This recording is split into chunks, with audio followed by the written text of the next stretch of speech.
Hi, I'm John. And I'm Ann. And this is John and Ann's Wrestling. Oh, wait, I missed that. Okay. We gotta do it again. Okay. We could also introduce each other. Shh. Okay. Go. Hi, I'm John. And I'm Ann. And this is John and Ann's Wrestling Podcast.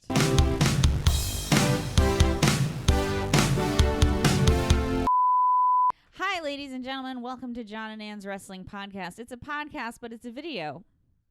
It's a video cast. A vlog? I don't think it's a vlog. No. I think it's just a podcast that we do on It's video. a podcast that we do on video. I mean, now. Howard Stern was a radio show, and they did that on TV. Yeah. And look where he is now. He rescues cats. He does. So maybe if we keep doing this, we'll be able to rescue some cats someday. Oh man, that would be your dream. Yeah, like a whole bunch of cats, like a whole New York apartment that's just for the cats that we have. Yeah.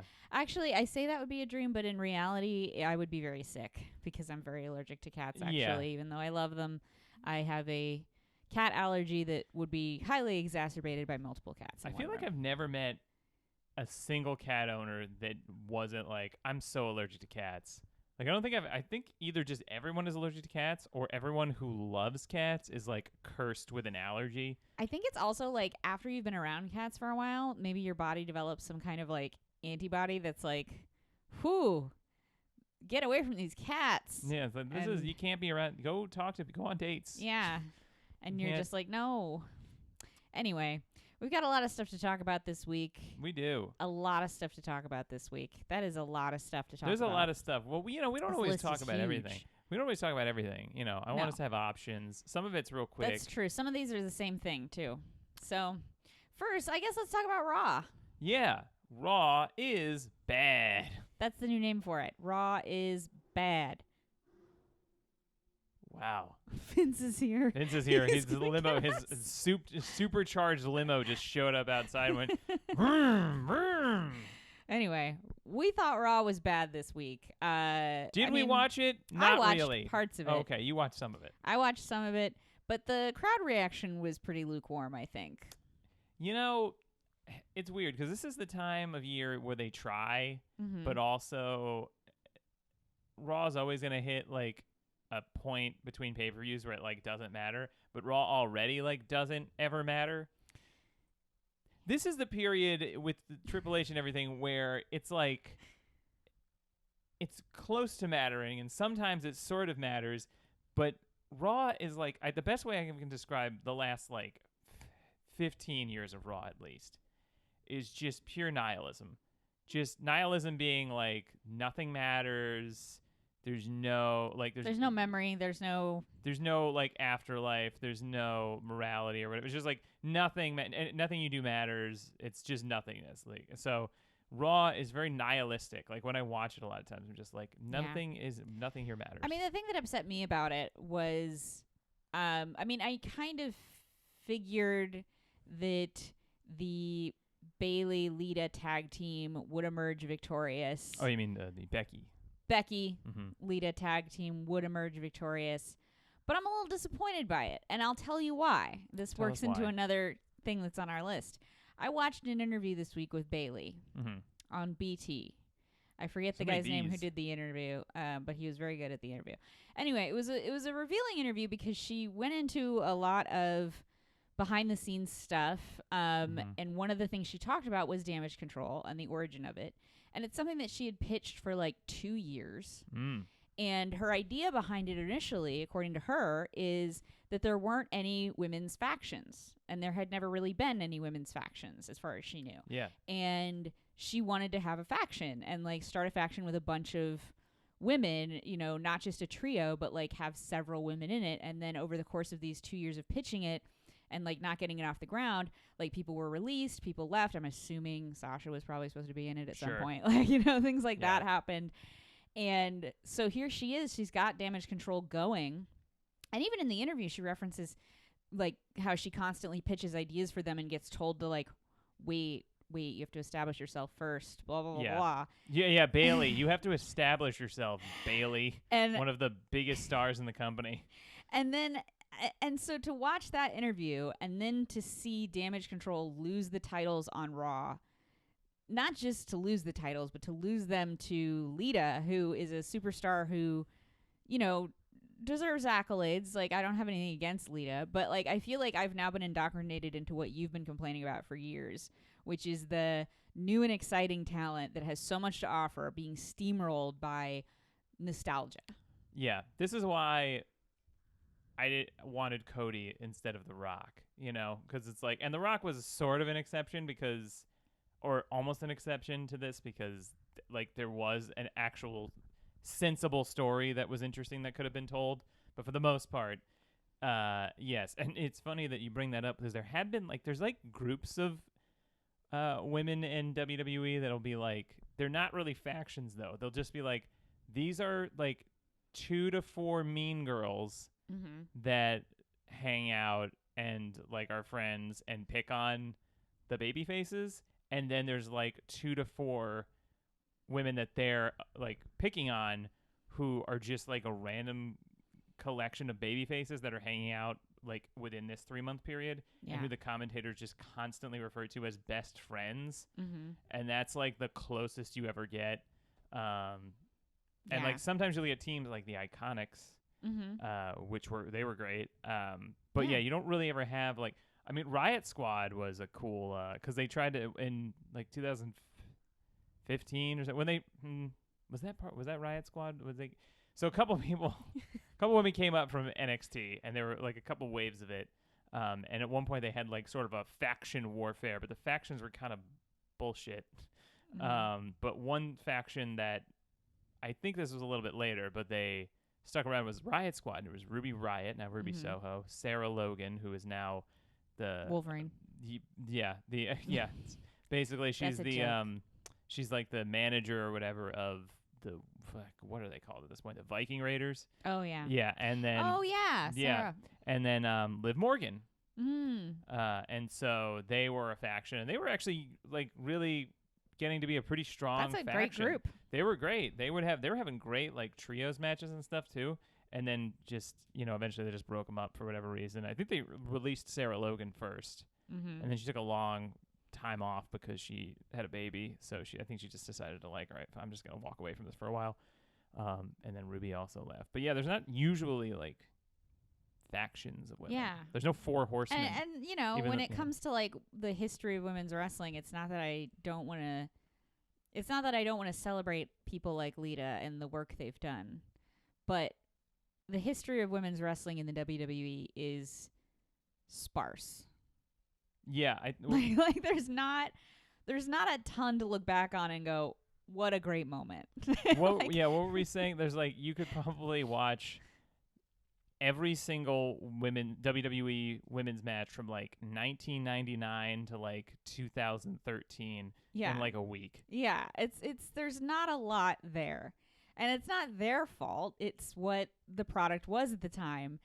And we're lucky to be out of that for the most part. And in an era where there are a lot of characters, strong female characters in this promotion. But if we're not going to keep building that, then it's just going to slide back into what it was eventually, is what I fear. Because, like, it's so easy to do that, you know? Yeah. Like, it's very easy to just not have women's matches and, like, only give them 1 or 2 minutes in the ring and, you know, just have them do pillow fights. You know, it's very easy to do that. Yeah. And unfortunately, a lot of fans won't even question it. Exactly. I mean, even with the past, like, 10 years of women's wrestling in WWE actually being, like, important, it's I feel like a lot of fans would just be like, I forgot about that. It's scary because you look down the edge of the cliff and you realize, oh, we could really fall down really far. Like a lot of things in the world, and you realize like there's a long way to fall here. And it would be very easy to do that. Yeah, so it upsets me when I see like something that it feels like Bayley was working on something and wanting to push something, and now it feels like that was kind of squashed a little bit. I mean, I'm hopeful that like this will lead into something, but I'm also very skeptical of that faith. So the thing, I have several things I want to say. Maybe with Triple H it's different because he, generally does have a story that he's trying to tell, and the main roster is a little bit different. But in like NXT, it is pretty much always was going somewhere. And then in WWE, classically pre Triple H, people would always be like, I remember Damian Sandow cashing in his Money in the Bank contract on John Cena on a random episode of Raw to challenge for the World Heavyweight title, and then he lost, and he was the first guy to just straight up lose the Money in the Bank cash in. Mm-hmm. And everybody was like, let's see where it's going. Let's see where it's going. And I was like, it's not going anywhere. I know it's not going anywhere. You know it's not going anywhere. They know it's not going anywhere. Damian Sandow knows it's not going anywhere. John Cena knew it wasn't going fucking anywhere. It's not going anywhere. And it didn't go anywhere. Damian Sandow basically went into nothingness for a while, and then he only crawled his way out of it because he got to be the Miz's stunt double for a while. And he was just mirroring everything Miz did, and then so he would just do all of Miz's moves as he was doing them in the ring, but he was outside the ring, and people loved it. And then they won the tag titles together, and then that pretty much was it. And then he just like went by the wayside until he left the company. That's so sad. No, it is. So it's there's not going anywhere. So, and I worry about that happening with Bayley because, as I've expressed this concern before, I worry about her experiencing wrath. Yeah. Because of her loyalty to Mercedes and her willingness to go to other shows and be seen there and be just genuinely supporting somebody.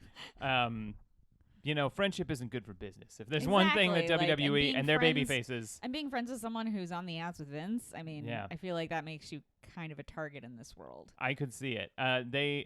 I feel like Damage Control will probably win those titles back because I don't think that Lita is going to have a championship and be touring around doing much of anything with it for a while. They could make those titles. I would be like, well, maybe she'll have like a Brock Lesnar title reign, but I don't think if they were to have the women's tag team titles defended as much as Brock Lesnar defended his world titles when he had them, they just would get rid of them. You know what I mean? Like they would just be not seen for so many months. Yeah. Which is also a scary possibility. They could absolutely do it. People constantly are like, oh, they just get rid of them. Just get rid of them. It's like maybe if you booked them more because they don't have mid-card titles for the women. So this is at least something else for people to go after. So now like Becky Lynch had held the other titles already. So now this is like the only title that she hadn't held. And it's fine to get like Becky Lynch a tag title reign. Yeah. With Lita, with the one thing that's different about like bringing back women of the Attitude Era or like legends that are women is that by and large they did not get the same type of fanfare and attention and respect that like Stone Cold Steve Austin or The Rock or Triple H or The Undertaker, all those people got. So it's almost like they're owed this a little bit. You know what I mean? Like Lita's owed kind of a and I like it for that reason. And it's a tag title reign, so it's not. She's not the Raw Women's Champion. She didn't beat Bianca Belair for no reason. I do appreciate it for that reason. But I'm not disagreeing with you. I'm just saying these are the things. Yeah. But they shouldn't be. As long as Damage Control wins the titles back, I think it's okay. Yeah. But will they? I don't know. Triple H, I would expect him to do it. Vince, I don't. But I famously listened to the Busted Open podcast today. Right. And they think Vince is back in creative based on this last episode of Raw. So it is starting to like not make a lot of sense. Mm-hmm. It would be. I've been so like, Sami Zayn and Kevin Owens are gonna get this big moment of WrestleMania, and it's still like it's basically like a Pixar movie. That story is like friendship is more important than winning the championship, and it's gonna be great with the Usos and there's all this closure. And I'm like so scared now that that's not gonna happen. And Cody and all this stuff. It just is like because with the Vince stuff, it's just like nonsensical garbage. Like it just doesn't make any sense. Yeah. Like there's no reason. Nothing happens for any sort of. That's how Raw became nihilism, is because there's no plan. Things can change on a whim.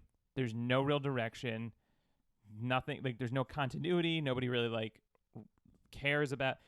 Nobody cares about anything that's happened before, except that they would repeat the same thing like 5 weeks in a row. Mm-hmm. But then once that cycle was over, they would move on to something else, and then nobody cared about anything that ever. So anytime they would do like a Raw is 30 or something where they're like acknowledge anything from the past, and when they like remember it, it's almost like, oh my God, they remember it. This is great because they're acknowledging this thing that happened instead of just like letting it not exist anymore. But yeah, it just was like there's just no point to it.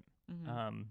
All right. Well, should we move on to past Raw to what's SD?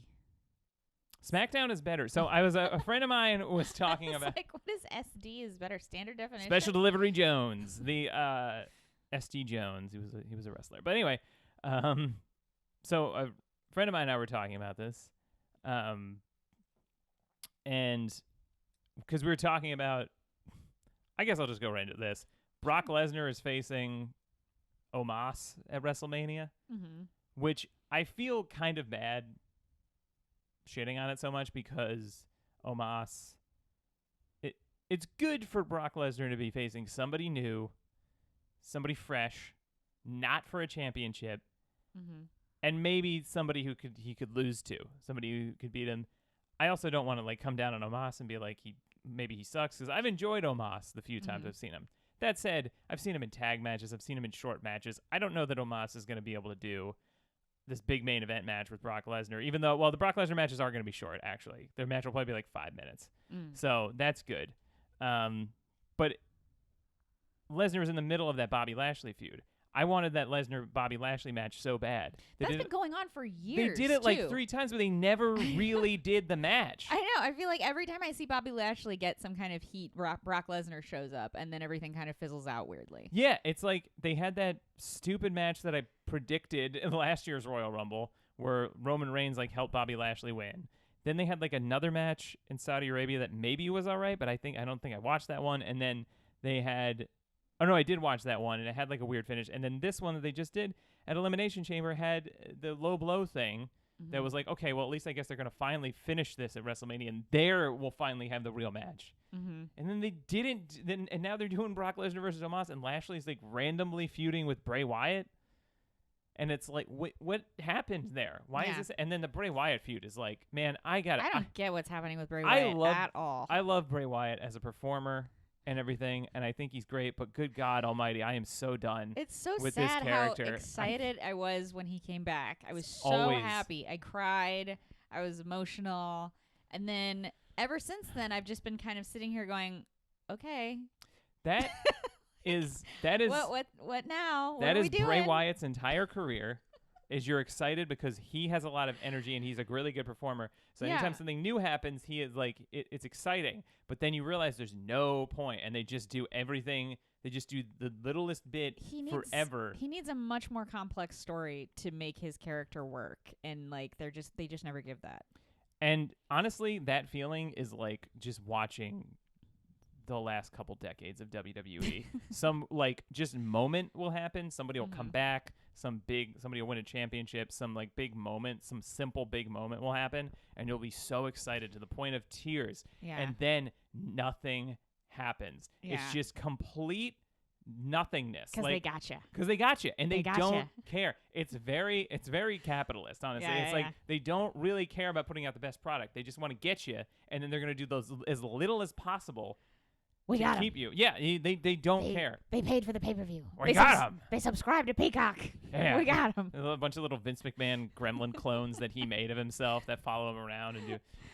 We got them subscribing to Peacock. Yeah. It's the most nefarious Peacock marketing scheme in the modern world right now is WWE. I wanted to say also, because I recently read a book that's not out yet, but it's coming out. Thank you. I was actually proud of myself. It's been a while since I finished a book, and this is one of the first books. You love starting books. I love starting books. That's like me with video games. I love coming back to books. I love reading books in bits and pieces over months and years. This book I actually finished. It's because someone I consider a friend wrote it, but it's called Ringmasters, about Vince McMahon. Very interesting book, and I learned a lot. But one of the things that I took from it is a true appreciation for why Brock Lesnar Omos is happening, and it's because Vince loves the big boys. Vince loves loves the big men. This is the stereotype for the 50 years of this and point. I didn't really appreciate that fully until I read this book. When I was like, man, no, of course he wants Omos and Brock to fight. He wants look how big they are. Yeah, he loves big guys. Whoa. Lashley was good until Omos was taller. You know, I mean. Oh yeah. So.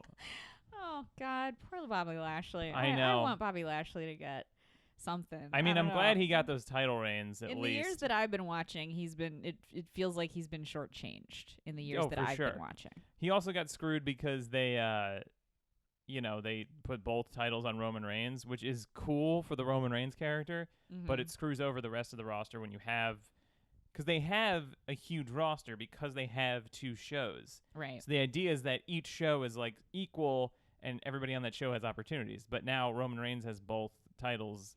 And it's been a year that he's had both titles, and so it's just like nobody has. That's why I think Cody will give up one. Yeah. But anyway, but yes. So My friend and I were talking about this because the Bray Wyatt thing is like, who even knows if Bray Wyatt Bray Wyatt could do the Bray Wyatt thing and just lose for no reason, and then that sucks. Or Bobby Lashley has to lose because Bray Wyatt needs wins right now. And their match could be really cool. Honestly, Bray Wyatt and Bobby Lashley are two big hoss guys who could like throw each other around and really, have like a cool big boy fight. But I don't know. And it's also like the thing with Bray Wyatt, that character is really cool. He does really cool promos, or he did, when he started. But it's too stupid. It's just too stupid. Like the spooky, stupid crap is it's just so stupid that you can't invest in it. It's like the Pitch Black match is so dumb. I mean, it was kind of cool that it looked that way. It did look cool, but but it's so silly and goofy, and it's like this guy's crying. He doesn't take it to a silly, goofy enough place. He doesn't. It's like he doesn't.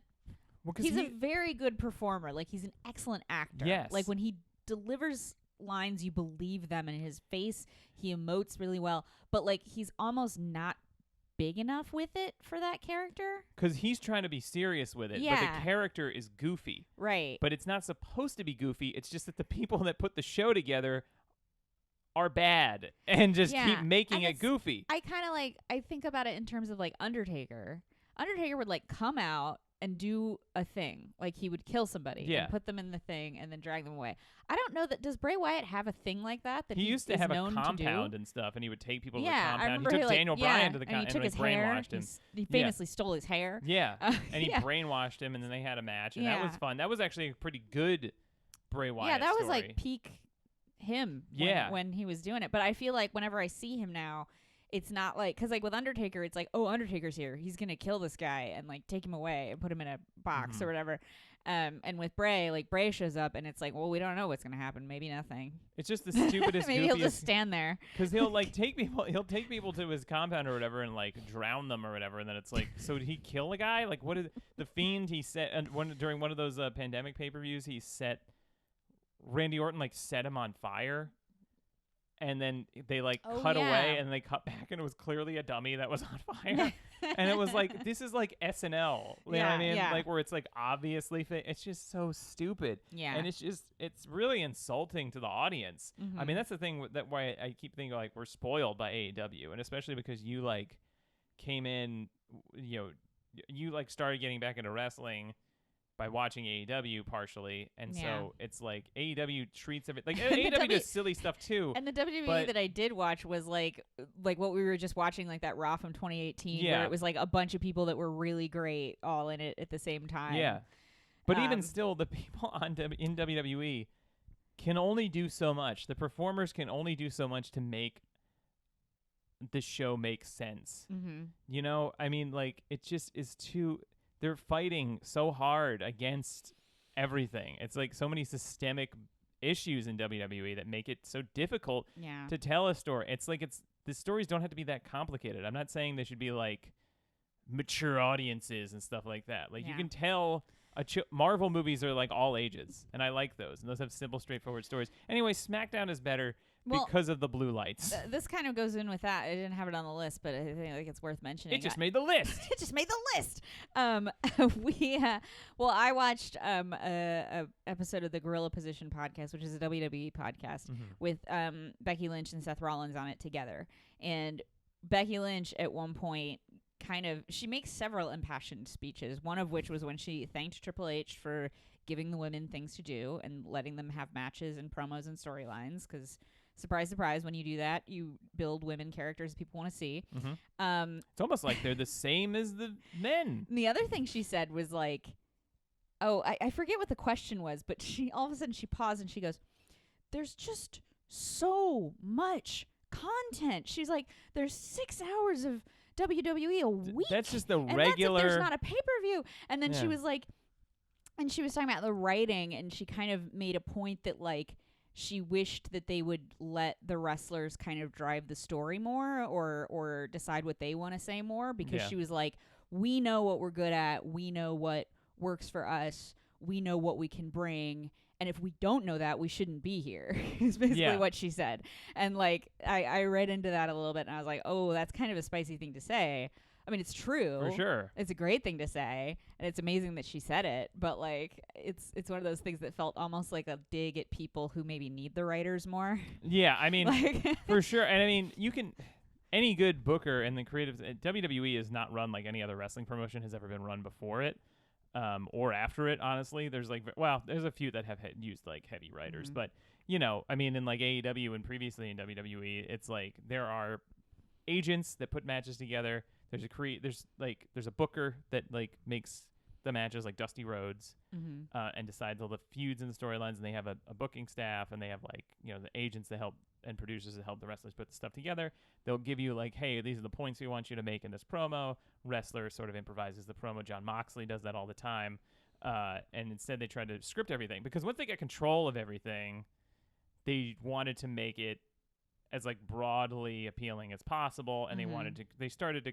It's also just, I think, that Vince liked having control over everything. And so once he had control over wrestling, he was like, I'm going to have control over everything in the company. Yeah. Well, and also, like, if you have that, you can bring in people like, I mean, I hate to always pick on him, but like Logan Paul, where it's like, he doesn't know how to do a wrestling promo, but that doesn't matter because we can write it for him. You know what I mean? And he has enough personality. And that's also a thing that like a good booker will do, is what Paul Heyman would do in ECW. You accentuate somebody's strengths and then you mask their weaknesses, and they can work on their weaknesses and try to get better at them. But that's why like Goldberg in WCW worked for a long time, because he couldn't really work like a longer match, but you just presented him in that way. I was talking about Paul Heyman and I jumped to WCW, which is but they, you know, it's like a lot of people in ECW were not great performers. They weren't the best wrestlers. Sandman wasn't like a technical wizard or anything like that, but he was like a scumbag Philly guy, so a hero to the people of Philadelphia. You know what I mean? He was like an everyman, and he would just come out smoking cigarettes, drinking beer, sharing beers with the audience, and he would just wail on people with a stick. You know what I mean? There are and a million he was ways to be a wrestler. I mean, it's true. And he was like the #1 babyface in ECW, which was a big promotion at the time. So you just and so like you do that with people, and like that's how you get people over, and like they remain over. But if you just have like kind of a staff of, I've never written for WWE. I know it's a nightmare to work there. I know it's hard.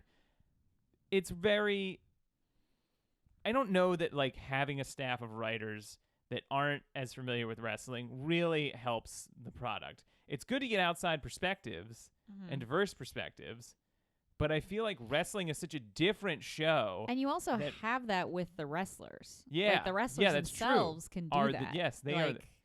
That's the thing, like, especially when you look at, like, the women's division, it's like, let the women decide their stories. Like, they can do that. Yeah, or you can Becky have, like, can definitely do that. You can have a booker, and then they, like, pitch their stories and stuff. Yeah. You know what I mean? Danny Cage and the Monster Factory. I think he, you know. Danny Cage and the Monster Factory. I think he had some good ideas about what people were good at and how to accentuate people. I know it's a small. We can't talk about this yet, but look for a big announcement on March 2nd. Yeah. About the Monster Factory. Yeah. Hush, hush. Follow me on Twitter. Anyway. Yeah. But anyway, but they, I don't know. It's just like that narrative storytelling is not necessarily just conducive to WWE. Now, I mean, like the Sami Zayn Bloodline thing is basically Breaking Bad. So you can do it. It's just how do you, morph that into WWE? But maybe it's not the writers that I should be picking on.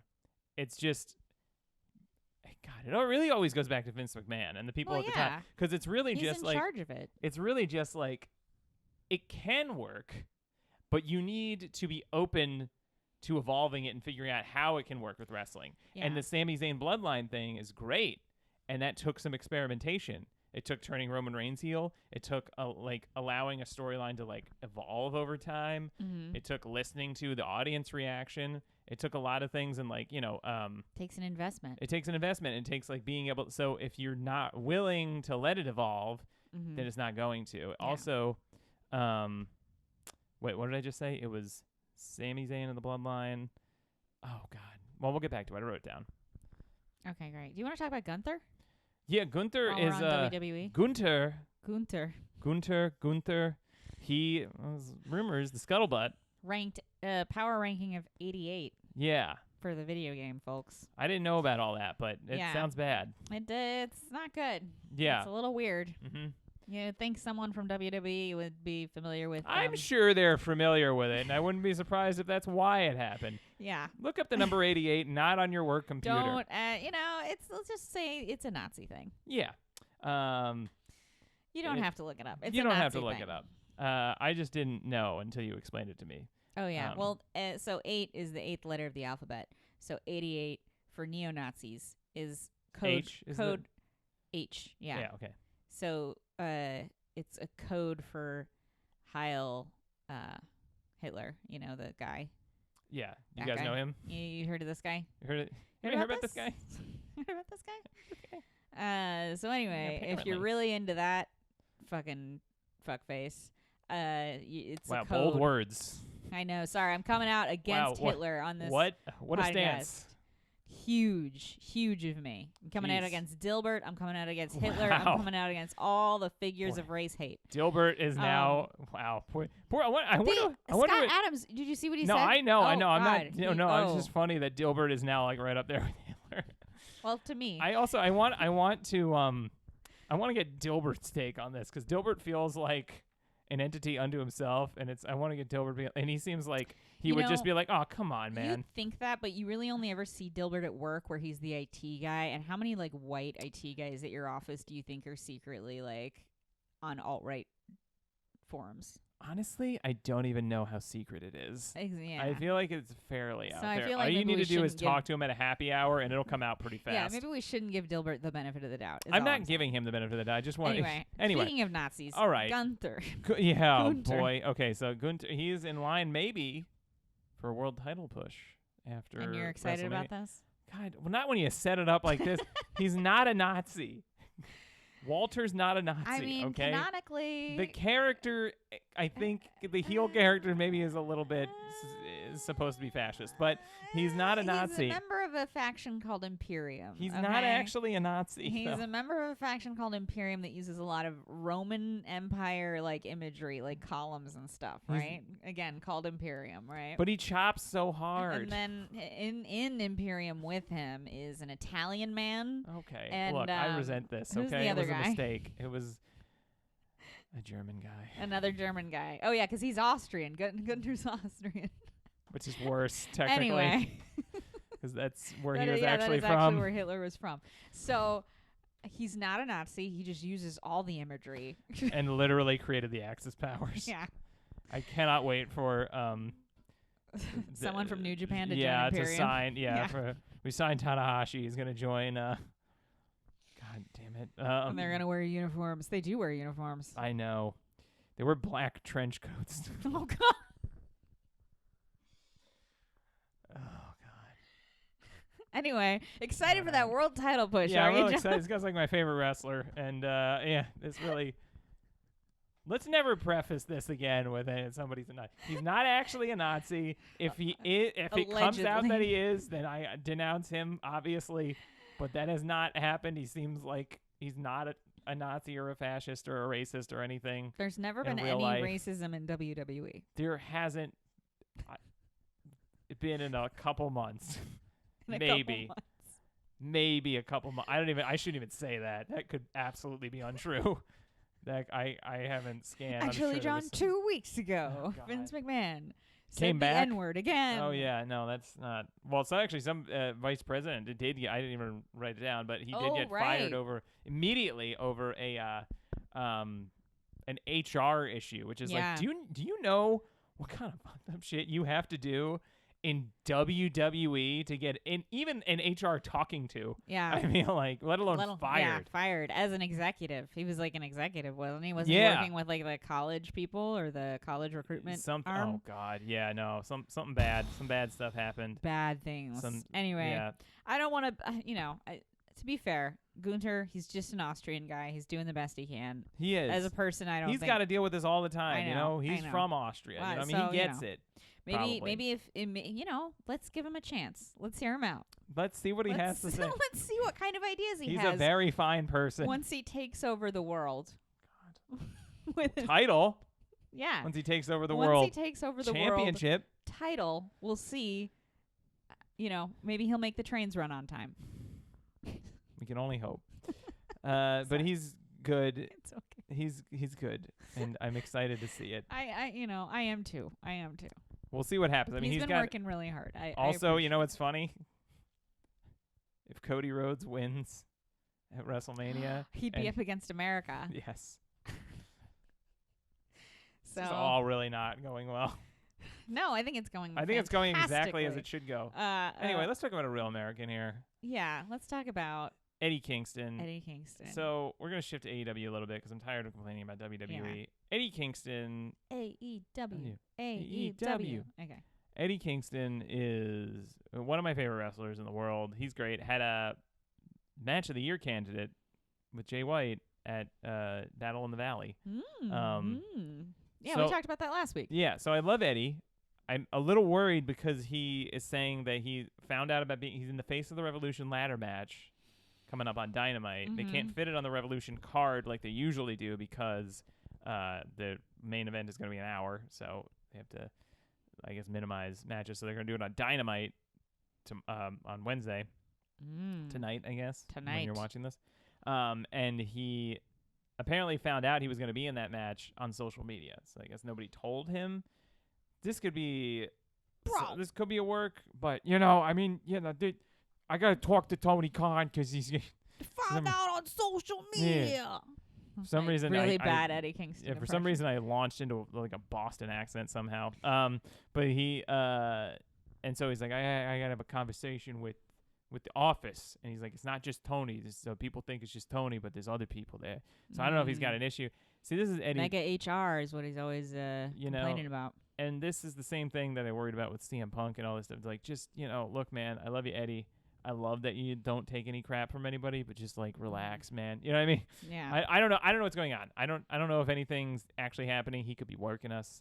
He could be. He could have a very legitimate issue. You should know what your match is going to be, especially if you're going to be in a big dangerous ladder match. Well, by definition, complaining about these things on Twitter when you're a person who has the contact information. It was an interview. Oh, I thought you said, he found about it on social media. Yeah. No, he didn't start tweeting about it. Oh, no, okay. He was. Somebody asked him about it in an interview. But I mean, still, you're a public figure. You have the email address for your boss, and you're taking it to the public. So by definition, it's kind of a work. Whether it's a worked shoot or whatever. It's generating interest in it. You're using it as part of whatever you're doing. Yeah. So I'm sure everything's fine. I just really want everything for Eddie, and I just want to make sure everything's cool.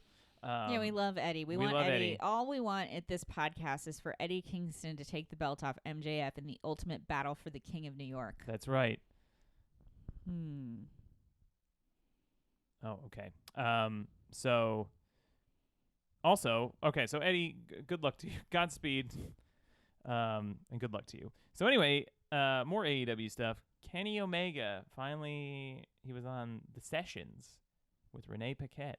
Oh, I love that. I love that show. And I got to listen to it, but I did do a little read of a little did he snippet. He talked about the backstage stuff? Yeah, a little bit. He said it was an unfortunate event that happened. He was like, we kind of have like stopped talking about it as though it didn't happen, but it did happen.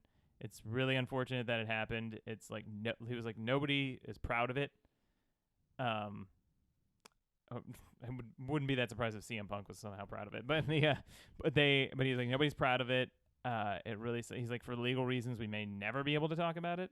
I can't really go into like details right now, but he's like, it did happen. I feel bad about it, and it's like it just wasn't anybody's best, foot forward or whatever he said, something like that. But it was like, it was crazy to hear him talk about it, and then CM Punk. So a couple people have been coming out. Sort of not in defense of CM Punk. Dax Harwood is always of FTR is always kind. He's never really like defending CM Punk, but he's like talked about the positives of having CM Punk there. So he's never saying that anything anybody says about CM Punk is wrong, but he's like, but he was really cool to us. He really helped a lot of people out. And then Mark Henry, who is like a saint. Like this guy is like one of the nicest guys in wrestling. Nobody's ever had any of the bad thing to say about Mark Henry. He's always supportive of people. Mark Henry, I remember an interview where he said, because he was a strong man, he would do like or not even a strong man, he would do like powerlifting. He was an Olympic powerlifter, and he had a couple records for a while for powerlifting. And then like 10 years ago or something, I remember reading a thing where there was like some high school kid that was like breaking or about to break his record. It seemed like he's breaking his record. I think Mark Henry was like cheering him on. Oh, Because yeah. he was like, the guy, when I broke the record, the guy whose record I broke was not very nice to me. Oh, And so he was like, so I want to make sure I was nice to this guy and like really supportive of him. And that's very sweet. Yeah. Mark Henry's a great guy. So He Mark is. Henry was saying, because all these people are saying, Seth Rollins even said CM Punk was a cancer. And then he didn't really walk it back a little bit, but Seth Rollins had a very, I thought, very sensible, mature addendum to that, which is I'll like let you the guys- finish your yeah. Mark Henry thought, but I have a thought about that Seth Rollins CM Punk thing. When you're Okay, done. cool. So the Mark Henry thing is just that he was saying that he's not a cancer.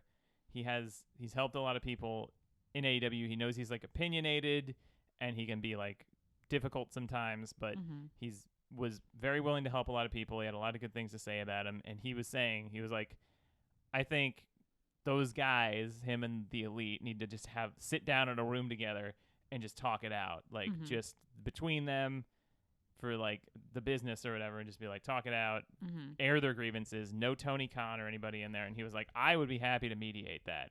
I would be happy to go in there. It would be pretty hard to start throwing hands or getting immature when Mark Henry is sitting there. Yeah.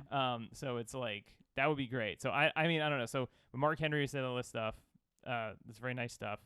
And look, I'm such a CM Punk little Mark. I know, like, I've been talking very bluntly about him and very honestly about him on this podcast at this point, and I am like disappointed and everything. I would love to be able to welcome him back. Yeah. I don't know that I will be comfortable doing that. Also, all the Colt Cabana stuff is real weird. Oh, yeah. So, like, I Forgot don't know. That makes it even harder. I'm not, but whatever.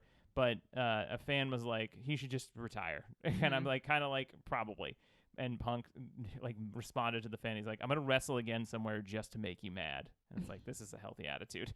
I mean, it's normally I would think that was funny from Punk, but now I'm just like, dude, please, for the love of God. Well, relax. Okay, so my thought on the Seth Rollins thing, because Seth also brought up CM Punk in the interview that I watched. I mean, it was from like last summer, so it's kind of old, but like, yeah, it wasn't. But he said the same thing about CM Punk being a jerk or whatever. But I think the Seth Rollins CM Punk stuff is a total work. I think he's trying to. I think either he or Vince or WWE, whoever, is putting that out there repeatedly because they want CM Punk to come back. I mean, maybe. And I think they're trying to continually send that flare up. You know what I mean? Like, maybe. Like, because all it takes is for CM to decide, okay, maybe I will go back to WWE. And all of a sudden there's a storyline waiting. You know what I mean? Like, it's automatically setting up a storyline so that he could very easily just walk right back in. I mean, Punk versus Rollins would be very great. Yeah. I mean, because that's the thing is, like, this interview was from like 10 months ago. So it was from a while ago. That's like not that long before the All Out brawl. Yeah, and he was saying this, and he was saying he'd want a match with Punk. He would want to do a match with Punk. Like, he was saying all of this. And I'm like, yeah, the only reason he's been saying this the whole time has got to be because WWE wants to leave that door open. Rollins probably wants to leave that door open. I mean, maybe. I think I think it's definitely just like a standing policy at WWE. Say you hate CM Punk so that he'll come back. Maybe. I mean, yeah, he definitely is. Like, it seems so unlikely that he would ever be back there because especially, like, Triple H does not like him. So many people don't like him. Yeah, but Triple H is not in charge anymore. It seems so unlikely that he would ever come back that it makes it much more likely because it would be so unexpected and it would be the biggest thing they could have. Honestly, that would get more, like, headlines than The Rock coming back. Oh, for sure. Because The Rock coming back is huge. normal. Like, at this point, CM Punk coming back anywhere is a huge deal. Yeah. And so I'm sure any company this is like would jump at the chance to have him. Any company, I'm sure. Man, this son of a bitch is such a genius at this. Like, I don't know if he meant to do this, but he made himself more desirable by having this blow up. Because now it's like even more insane for him to show up. I mean, on some level, yeah, because it's like you've got to know. I mean, it's like reality TV, you know? It's like the more of a villain you are, the more heat you get, the more buzz you get, the more valuable you are to the company that you're in. And then, sure, there's a limit, the limit being getting in a physical fight. Yeah. But or like, being, like, racist or something. which forces people to distance themselves from you for a while. Yeah. But then after that kind of dies down and everybody's wounds heal and they forget about it and like people move on, then all of a sudden it's like, okay, well, this heat is still kind of here because this like latent drama still boiling on. We never got closure, you know, like the fans never got closure with Punk. He just disappeared. Yeah, which is what happened the first time. We never got closure, and he disappeared. And we're like, will he ever come back? And then he came back, and it was like, oh my God, he's back. This is insane. And then he's gone again, even more insanely now, and it's an even crazier situation. It's like, is he ever gonna? He can never be back, right? And like, if he comes back, it'd be like, this is nuts that this guy is back. Like, if he came back at WrestleMania to mess with Rollins on behalf of Logan Paul, people would lose their minds. They would. He is pushing the limits of, like, where people would actually be happy. Because look at me. Even I've almost, like, forgiven him and been like, well, I guess maybe it wasn't that bad. And I think a lot of people have and will, because you can't stay mad forever. You can't stay mad forever. It's also, like, he was wrong. He came off like a real asshole. Yeah. But he also, I didn't technically do anything, like, unforgivable. No. You know what I mean? He just is like a jerk. And it was just a version of what we all already liked about him. Yeah, and also wrestling is all about stories. Yeah. Falling from grace, messing up, making a mistake. Oh my That's God. an act 1 beginning of a story. It's basically is the beginning of Eastbound and Down. It's an inciting incident, is folks. What that it's the beginning and not the end. Like, stories don't end with mistakes unless everybody dies because of the mistake. CM Powers start with mistakes. So CM Powers would be a great. You know, him making a mistake just makes him more of a story. And he makes it more relatable if he's willing to acknowledge that he made a mistake. Yeah. I don't know that he would be. If he is not, he 100% would have to come back as a heel. Yeah. Now, if he would be like, I think heel CM Punk would be great. He would be great, especially like if he's like, I'm better than everybody here, and you should all be bowing down to me and like worshiping me and being so grateful that I'm here and I'm gonna help everybody, and it would be great. Also, there are still a lot of CM Punk stans out there that are not. And again, huge fan. I even still would consider myself a fan. I'm not like, I haven't thrown him under the bus or anything, but it's just like, I'm mad at him, and I think he was wrong, and I don't think, and I'm like the biggest apologist for, like Star Wars. I will defend everything. So like, I mean, and there's a million ways he could come back to AEW. There's a million ways he could come back to WWE. There's a million storylines you can build off of this that will all work. So it's like, to me, it's just a matter of time. You know where he should go? Where? CMLL. That'd be cool. That would be awesome. And he's like CMLL Imagine Punk. if we went down there and like went to a show and just all CM of a Punk sudden just CM wrestling, Punk just shows up. Just wrestling. In Arena Mexico, and we're just like, CM Punk is just wrestling Mystico. That would be a huge match. What if he came back as a lucha? That would be. Well, he has tattoos, so people would recognize him. He did wear a lucha mask for a while in WWE when he got his head shaved. And he wore a mask. It'd be funny if he just like went down to Mexico and wrestled as a lucha anonymously, as generally. Googling the CM Punk mask so you can see it. Okay, well, thank you. They can't see it, but yeah, no, they'll never see it. Good thing this is a video. They'll never see it. Anyway. Yeah, that's cool. But yeah, so we'll see if he comes back. I mean, look, who the hell? Yeah. Who the hell knows? We should speed this up a little bit. Yeah. So Jericho got duck season, rabbit seasoned again into another match with Ricky Starks. Jericho. I love it. Dum dum. I love it. That's why Jericho is great, because he is not afraid to look like an idiot. Yeah. Because this is the second time somebody's been like, you don't want a match with me. It's like, yeah, I do. And then he's like, no. You said you didn't. And you said you didn't, and you can't win. You probably can't win without the JS. It's like, yeah, I can. Yeah. And then he just, and then when he was like walking away from Ricky Starks, and Ricky Starks did the reveal that he was like smiling, that he had tricked him, and Jericho was like walking away smiling, and then they didn't focus on it, but he was, as he was walking up the ramp, I did see him go like, wait, yeah. He did. He's always been kind of a mimbo, that Jericho. Oh yeah, he's a great. blonde. He's a true blonde. He is. He's always. That's why he's best when he's an idiot. He's just he's a loud, very self-confident idiot, and that's like usually the funniest type of character. Yeah.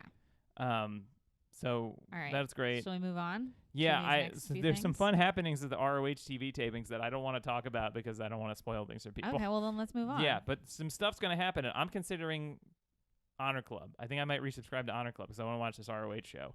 I thought I couldn't do it, but I can.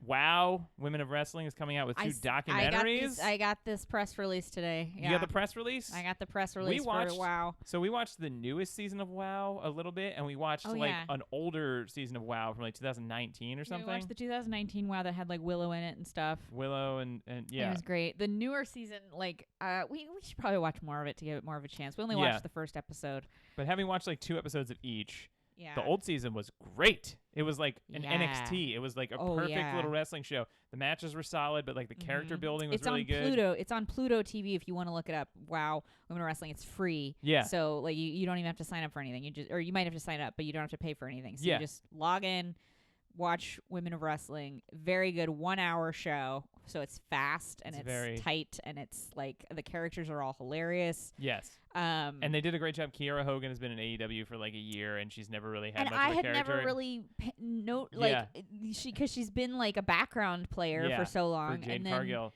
And then when I saw her in WoW, I was like, wait, she's in AEW. They did one video package of her that like explained her entire life.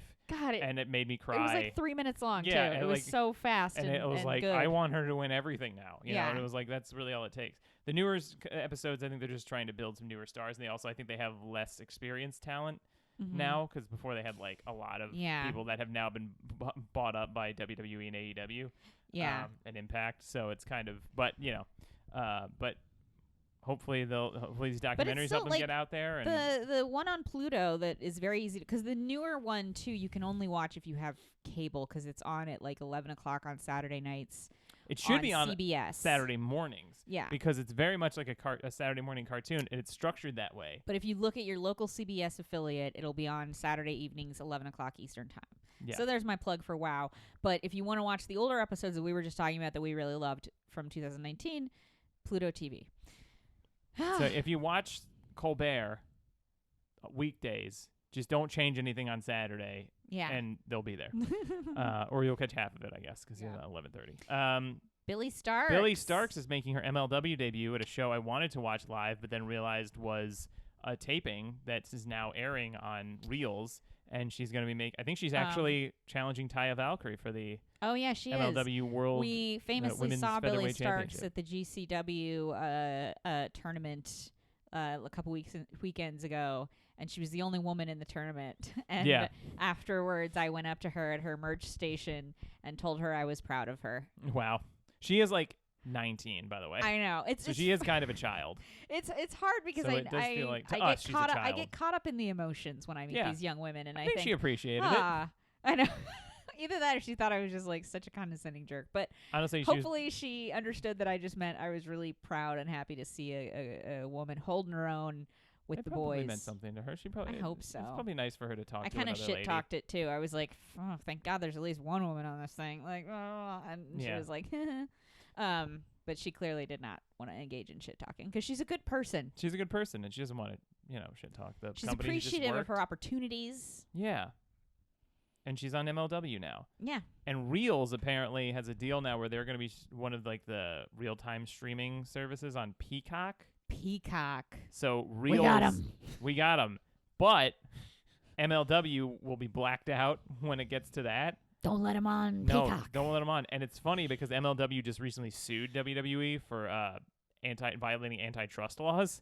Oh, wow. They filed an antitrust lawsuit that just got like kind of dismissed. It is amazing that he can still get away with this. In the era of streaming, when having as much content as possible on your streaming service is like the number one priority for everybody, he can still get away with making people black things out. That's nuts. And it's crazy because the judge in the case like sort of dismissed it. He was like, he gave MLW 3 weeks to like redo their complaint to like fix errors or whatever that the judge thought there were with it. And honestly, I feel like they could just point to this exact thing and be like, this is like, hey, so you wanted like more proof that they're a monopoly? Well, here's this. So yeah, because Peacock would have gotten revenue from MLW by putting them on there, but this is just petty Vince not wanting any competition.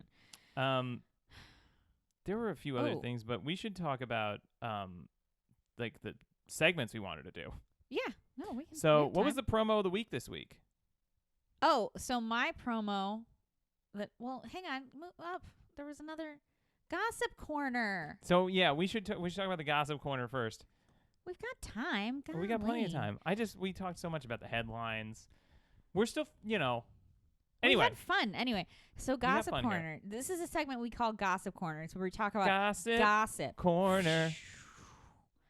Okay, so for Gossip Corner, we talk really quietly. There's stuff. We shouldn't whisper the whole time. That'll be annoying. This is an It'll be ASMR so annoying. podcast. Anyway. No, the reason I put Lita under Gossip Corner is in all caps. Because I just learned about actually I already knew about it, but I forgot about it. You told me about it before. Yeah, I probably told you, and the you kind of Matt Hardy, Edge, Lita love triangle from the early 2000s. I was watching like a YouTube explainer on it, and it was talking about how she had a second phone. That like apparently like cause I didn't know it got that deep. Yeah, like it was the kind of thing where like Edge and Lita were like, no, nothing's going on. And then Matt Hardy finds her second phone when she's out on the road or something. That's like Jeff and Susie on Curb Your Enthusiasm. Yeah. I didn't watch the whole video explainer because it was made by somebody who started off with their opening line was bros before hoes. And I was like, this person already has a viewpoint that I don't agree with. Yeah. Anyway, I just wanted to throw that into Gossip Corner because I was like, that is some juicy gossip. Yeah, if you're not familiar with the Edge, Matt Hardy, Lita situation, where Matt Hardy and Lita were a couple, I think they were even engaged. Yeah, I think so. They weren't married, I don't think. They weren't married. I think they were engaged. Edge was married to somebody else, though. Edge has been married, this is like his third. Him and his wife, Beth, this is like his third marriage. But I think it's fine now, and they've worked that out. But Edge, then Lita was cheating on Matt Hardy in real life with Edge, and Edge and Lita were not involved with each other in story, like on TV at all. And then it like came out that this was happening. Matt Hardy figured it out, and he started like complaining about it, I think, to people at like signings and stuff. And so like WWE ended up firing Matt Hardy, the victim. And then, not that I'm like condemning Lita and Edge, I don't know, but he was fired, and then there was people were chanting for Matt Hardy and like hijacking the show about it and stuff. So they brought him back on like a freelance thing, and he started coming out of the stands to attack Edge. So people started booing Edge, and he was already a heel, but they were booing Lita. They were saying not nice things to her from the crowd. I'm sure. And they ended up having to put them together on TV, and so she was like his girlfriend then. And then Matt Hardy started showing up, running in out of the stands, and like they had a match, and then they re-signed Matt Hardy. But it was this whole thing that I don't know that Lita was always that comfortable with. She definitely wasn't. I saw a clip of her on Stone Cold's podcast where she talked about how hard it was to come to work during that period because of how miserable she was. Yeah. Yeah. So anyway, that's less fun gossip, but the rest of the gossip is fun. Yeah, okay. This is all well. One thing is not, but it'll lead into something. It could be, maybe. So Buddy Matthews and Rhea Ripley dating. Yeah. Dating. So we talked about this last week, and somehow I didn't. Somehow we didn't. Somehow John left this out when we were talking about Judgment Day versus the House of Black. Yeah. And comparing them and contrasting them. John left out a key fact that Buddy Matthews from the House of Black and Rhea Ripley, who basically is the reason Judgment Day exists, are a couple. Dating each other. So they're dating. They're both like jacked, so that's cute. That they both like to lift. My favorite goth couple. Yeah, they both love to lift.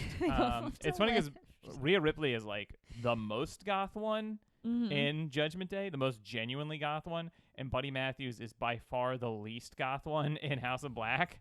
He's like a regular guy, and then like she Brody got all King the and goth in the relationship. Yeah. That's true, you know. And then Julia Hart, our fave, another young woman I've met in person, and told that you were proud of. Said that I was proud of her. Yeah.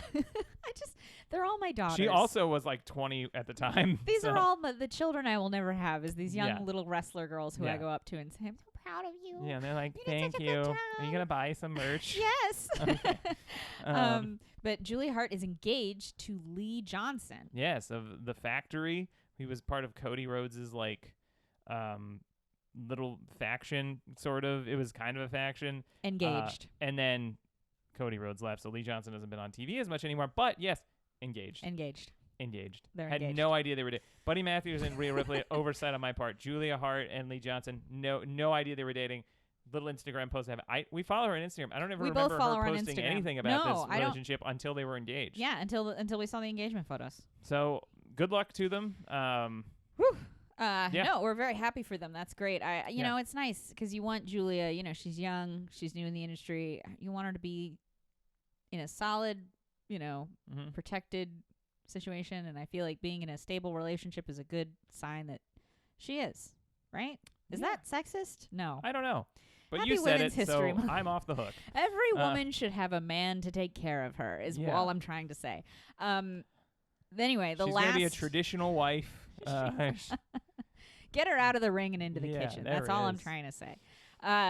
The last thing that we got to say is a bit of gossip that may be kayfabe. Maybe kayfabe, maybe not kayfabe. It may be, but if it's kayfabe, it's spreading. Like, there's a lot of I mean, here's the thing. Conspiracy actors here. First, we'll explain what it is. Okay, so this also goes into the promo of the week that I picked. And does that plus one mean you agreed it? Yeah. Okay, so our promo of the week is MJF and Bryan Danielson. A battle of words. Where a 60-minute Iron it's Rider match. It's so genius because where we are with the MJF story is that he is just a cowardly jerk who made Bryan Danielson. All right, I gotta call a hospital real quick. Bryan Danielson. That was probably one of the names they pitched in WWE when they changed the name to Daniel Bryan. He made Bryan Danielson. But he made Bryan Danielson go through a gauntlet of other wrestlers to get the hour-long Iron Man match against him because MJF's whole thing is that he doesn't want to wrestle, blah, blah, blah. You think to yourself, okay, now that Bryan Danielson has defeated all of these wrestlers, we're going into this Iron Man match, right? Max is just a cowardly jerk. How are we going to set it up so that people will want to root for Max, who is probably going to win and retain? Yeah. And what Max did was came out and said his fiance Naomi, who we all know about his fiance because on social media and stuff they've been. Yeah. This is the thing. She's been kayfabe on social media. So, but he said that she left him. And that now the only thing keeping him from killing himself is the fact that he has the belt. He loves this device. And that everybody's a jerk and they've turned on him and the whole world is awful. And that Bryan Danielson is a jerk because Bryan Danielson has a wife and kids, which MJF will never have. And yet he continues to risk his health and safety in the ring. Yeah. I thought it was a CTE. Yeah, I thought it was a brilliant turn. I mean, it's not really a turn. It's just like a development. But I thought it was really brilliant because it does give you a vehicle, a way to root for MJF that's like dark. It is a dark. This guy, like, man, maybe just let this guy win. I know, right? I think he needs this a little more than you. Like there's real emotion in this match now, and there's like real stakes and real reasoning behind why they're fighting each other that didn't exist before. Well, there was a pretty deep because MJF. The William Regal thing. Yeah, I mean, I know about the William Regal thing. I'm just saying, like, it is also a pretty deep story. I feel like, yeah, but it had been kind of a while. It had been a while since they talked about it. And William Regal's not in it anymore, so it's kind of hard to make that an immediate, like, stakes situation. They had kind of let that go away. Yeah, and I mean, he brought that up, too. Yeah, he did. Finally, so they're still that was the using first time. that. Yeah. But I just thought it was a great way to kind of heat things up before the match and, like, make people all of a sudden care a lot, you know? I mean, that personal issue is usually it also was a great justification for it. And it was a great way to use a real life, potentially, tragedy in his life to then fuel a story. So this is why it's in Gossip Corner, too, is that we don't know if it's real. They did unfollow each other on the social medias, okay? However, on Instagram, as I said before, Naomi has been kayfabe. Like, she's been like, oh, Max is such a jerk on social media and stuff. So, like, for all we know, this could be a machination. Like, Max. A machination. A machination. Max could have been like. Machiavellian. Yeah. He could have been like, we need to pretend to break up. We need to pretend to break up so that I can have some kind of adversity to heat things up going into this match. You know, I wouldn't put it past him. I wouldn't put it past him either. It is, if it's real, which I'm like 80% that it's real. If it's real, it was like cute. It's very sad. Not just because people broke up, but because it's like at first it was really cute that he was like, she was like into doing this, like, you know, playing along with his like mean character, and he would say like kind of mean things in interviews and stuff, and it was like, oh, but everything's actually fine. It's all cool. But now that they broke up, it's like, yeah, maybe he was going over the line a little bit. You know, like maybe this wasn't fine. Maybe this sucked to deal with, and maybe she was just like, can you stop being an asshole? Like, I know that's like your character, but yeah. So if it's pretty sad if it is real. Yeah, because it could be a symptom of, wrestlers kind of becoming their characters. It's usually because they can't escape it. It's usually not good when you live the gimmick. Yeah. I can't think of a lot of great examples. Even if it wasn't like the worst thing, it seems like their lives would have been better if they didn't. Because like there's also no examples of like successful couples who've done that. Like Macho Man and Miss Elizabeth didn't end well. Triple H and Stephanie ended pretty well. But did they live the gimmick? The gimmick was that but the gimmick was that they were a couple and then they really became a couple. Yeah, but I mean that's different than That's just like meeting your personality like outside the ring. When you do a movie together and then you get married. Yeah, that's just which also doesn't necessarily. That's just coworkers hooking up. Which is what we love here. We support that. We support that. Okay, we both have different. We're also doing a segment called Match of the Week. Which is by the way, when we said Match of the Week, I said we should be like, our match of the week this week is Julia Hart and Lee Johnson. I wanted to be cute with it say that it was like... He wanted to be cute. And I was like, no, we will be taken seriously as a wrestling podcast. We want Dave Meltzer to notice us. Yeah, Dave Meltzer, come on our podcast. I bet he my would. God, that would be great. I'm sure he would. I would. It's so funny because I would be so starstruck, and it would probably be not a big deal for him. I gotta tell people, I asked him a question on Twitter this week, and he answered me. Yeah, I think he does that all the time. But he does. It's so great. It's not special. It just made me happy because I'd never thought of a question to ask him, and when I had one, I was like, oh, I have a question, and he answered, and it was great.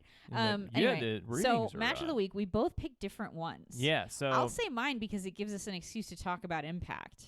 Yeah, which I want to print a retraction here and apologize.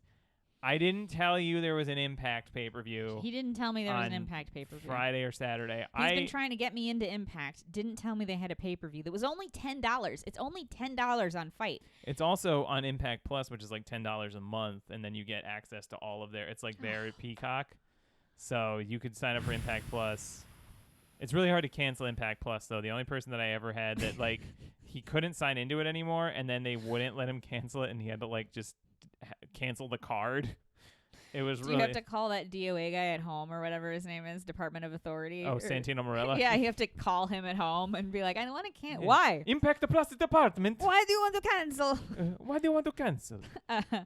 Anyway, you have dishonored me. So I watched it today because I found out about it, and I watched it today. And so my match of the week, I've decided to nominate Joe Hendry versus Moose.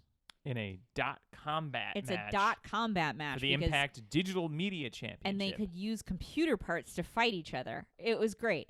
The only thing about it that I will say, my note for it, is that they didn't always honor the reality of the danger of the computer parts. Like there's a couple moments where Joe Hendry gets like a tiny little remote control car out and like drives it towards Moose, and Moose just kind of kicks it away and makes fun of it.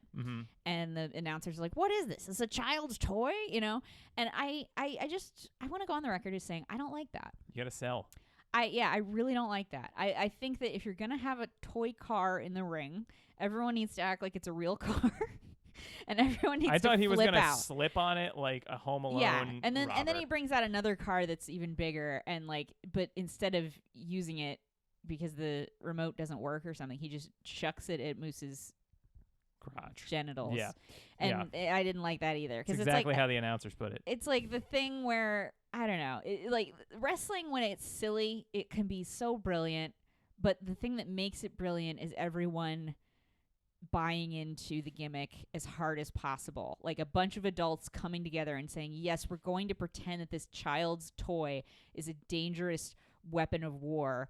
And that is the beauty of it. If you back off of it and make fun of it, it's like, who cares? That's literally, that's like an old classic comedy note. As I remember, like Gene Hackman, like Gene Wilder talking about this, where he was like, and I mean, they talk about an improv and stuff too. Like you have to commit to it. You have to be like, if you're in a silly situation, if you commit to it and act it dramatically and act like it's a real, it's like a real situation, but it's silly, like that'll sell it. If you're just like wacky or whatever, then it's, then it's going to look stupid. Or you don't, otherwise who cares? Or if you're ironically detached, it like, doesn't, who cares? If you don't care, why do I care? Yeah, if you think this is stupid, I'm going to think this is stupid, and then it's like, why did we even do it? Yeah, and then we're all embarrassed and sad. Yeah. And then we're at Raw. But... they gave a great match. Both of them are great wrestlers.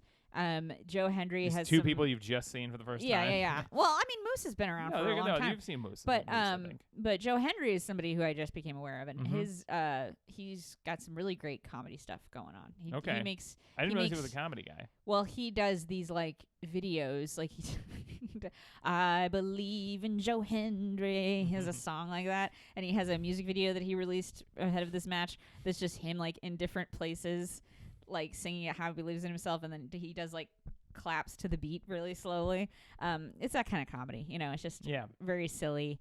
And he's Scottish too, so he kind of reminds me of like Gerard Butler a little bit. Oh, we love Gerard Butler, don't we? It's like if Gerard Butler did comedy wrestling, is what this guy reminds me of. Maybe we can get him for XSW. Maybe he's quite the guy. But so I liked that match because I liked the idea of a match where you can fight each other with computer parts. They threw each other into keycaps instead of thumbtacks. Oh, basically when I was watching this is like a UCBW XSW match. It was very much like There's that. like a clear game. It was like a play on a hardcore match, but instead of like hammers and stuff, they were using like they threw a gaming chair. Oh, that's great. Stuff I mean, like these things are heavy. Yeah. Sega, what's his name? Joe Hendry hit Moose with a Sega Dreamcast. Oh yeah, he lifted and he lifted the top of it open, like because Moose did the rolling the middle finger up, and then so Joe Hendry did it back at him, but he rolled up the top of the Dreamcast. Yeah, that was good. And I said, your match of the week. My match of the week was also a comedy wrestler, former UCBW Tag Team Champion. Orange Cassidy defending the AEW All-Atlantic Championship against Ring of Honor Pure Champion Wheeler Yuta on Dynamite last week, and it was just a great match. I mean, those guys had a lot of history because Yuta was in the Best Friends, and then he left to go join Blackpool Combat Club, and it was like the whole match was like a battle of ideologies. Orange Cassidy was like being chill for the first like half of it and trying to like he like wouldn't. Wheeler Yuta was like trying to be intense, and Orange Cassidy like would not engage with it, which like is something that he does a lot. But in this match, it was pointed because I think he was trying to be like, nah, this is the way to be. I'm not going to be aggressive like you. I'm going to be chill. But then by the end of it, Wheeler Yuta like was being so aggressive and would not stay down that Orange Cassidy started actually getting mad and then gave into it. And then Wheeler Yuta he broke him a little bit, and Orange Cassidy had to like really take him down. So it was on Dynamite, and it was great. He lost his cool, man. Oh man, heel Orange Cassidy when he's like, he cares now, and that's bad. Yeah, should stop caring. It's gonna be good. He's like, no, I care a lot now, and it's just like that's all he's gonna need to do to be heel. His heel thing is just that he keeps crying, like in a really dramatic fashion. Yeah, he doesn't even have pockets. Yeah, he wears regular glasses. All right, we have another segment called Flashback where we look back on something that we stumbled on that was old. I already went over a lot of my stuff earlier with the Becky and Seth interview. Do you want to tell us who was in Furious 7 without reading it? It was Ronda Rousey. Okay. So I've practiced this. Anne has a thing where she can't tell the difference between Ronda Rousey and Shayna Baszler. I can now. I've looked at them several times. She had to really study. She did her homework. She studied. I studied their faces on our little cheat sheet. And here, I put Ronda Rousey. She put Shayna Baszler in Furious 7 first, and then I had to point it out to her. But anyway, so I was watching Furious 7 the other night. There's also no H in Ronda. I was watching Furious 7 the other night, like you do. It's the 7th installment in the Fast and Furious franchise. Great American pastime. Yes. And Ronda Rousey shows up in it, and she does some of the worst acting I've ever seen a human being do. Yeah. And there's like 2 lines. 2 lines. Literally. She has 2 lines. Horrible at both of them. Anyway, I just wanted to say that. I don't really have any other thoughts on it other than to say I think at the time I was complaining to you about it because I was like, imagine. I mean, I realized when this movie came out, I don't think she was in WWE yet. But when you think about roles like that, you think about like how much, with even just 2 lines, somebody like a Becky Lynch, a Bayley, a Mercedes Moné, any of those women could. Sounds like a painting when you say it like that. Oh right, money. Yeah. But like there are so many women in WWE who can fight and deliver these awesome performances and like just do great work.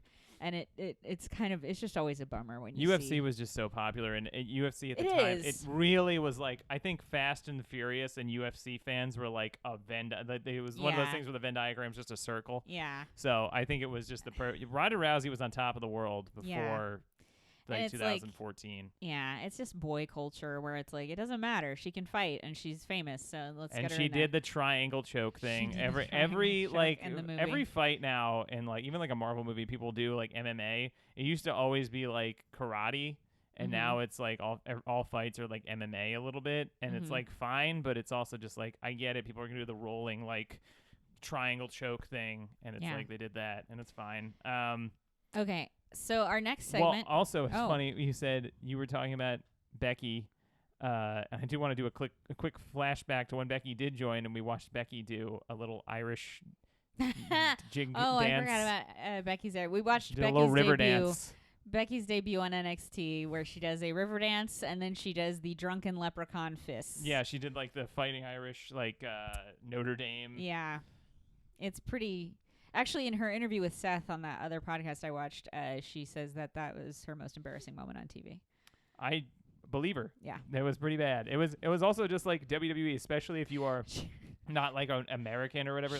I think she said something like, that was back when Emma was doing this, and so everybody thought, well, maybe this will work. Oh, yeah, Emma was doing but that was fun. I don't know. Emma's was silly, and it wasn't based on a racial stereotype. Yeah. Like, Becky Lynch was doing the thing where they were just like, all right, you're Irish. What's the most stereotypical Irish nonsense we can, Have bright red hair and do a jig. Yeah, and so the thing was like, seriously, if Triple H didn't take over like right as he got to the main roster, Gunther would have been wearing lederhosen and yodeling by now. Like it would have been ridiculous. Yeah. But yeah, we can just go right into the Becky and Seth Rollins interview that we we talk about that? We talked about that. We did talk about that. We talked about it in the beginning, but that was my other flashback. Was to looking back at that. Our next segment.